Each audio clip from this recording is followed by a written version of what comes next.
version 1.0.3, tapping on people nearby or room member list, there's a pop-up saying complete user profile, and a pop-up has already a pre-selected info on relationship, gender I'm looking for, and then if you're going to tap OK, you will be accept all the free selected info.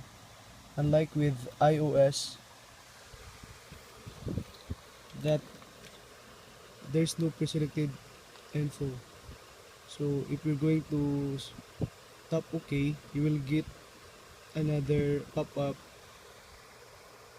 saying please fill in all the info. So you need to you need to manually select on the following pop-up.